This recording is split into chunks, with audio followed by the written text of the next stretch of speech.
Doctor ये सब पंहिंजे मसइलनि में घिरियल आहिनि। हितां असांखे रुपयो न मिलंदो, इन जे करे मां चवां थो त हितां निकिरी हलूं।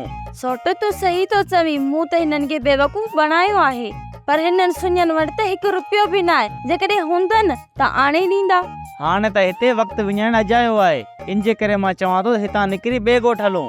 सोट इहो त सोच त हितां निकिरी कंहिं तरफ़ हलूं। हर ॻोठ में असांखे 4-5 बेवकूफ़ ज़रूर मिलंदा, इन जे करे कंहिं न कंहिं ॻोठ निकिरी था हलूं।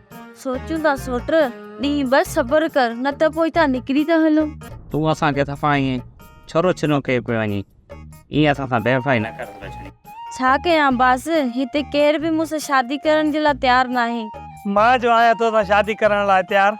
मां बि तयार आहियां। जेकॾहिं न छोरा जवाब ॾियनि था न त मां ग़रीब हाज़िर आहियां। करे ॾाज लाइ 1 लख बि करे न सघिया हो, आया हो सुलछड़ी सां शादी करण। इन ई कोशिश में त आया न अमीर, ना ई जगह थी खपे, ना ई ज़मीन जो हिस्सो थो मिले। सुलचणी, जेकॾहिं न मूंखे ज़मीन मिली वई, मां पंहिंजी समूरी ज़मीन तुंहिंजे हवाले कंदुसि। भले तव्हां सभु इहा ज़मीन मुंहिंजे हवाले कयो, पोइ बि मां तव्हां सां शादी करण वारी न आहियां। छोरा थियो न हाणे तव्हांजो अछो मुंहुं। असल में मां तव्हांखे हिते धोखो ॾियण आई आहियां, असली मक़सदु इहो ई आहे। असांखे तुंहिंजो धोखो ई क़बूल आहे। तूं सिर्फ़ु इहो ॿुधा, तूं शादी कंहिंसां कंदी?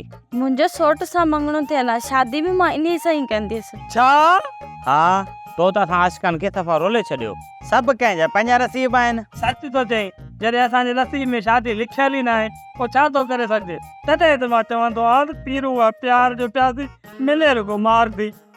सोप सीरियल ज़हर ज़िंदगी तमाम एपिसोड ॾिसो हाणे HD क्वालिटी में। विजिट कयो असांजो YouTube चैनल सिन TV HD ड्रामा।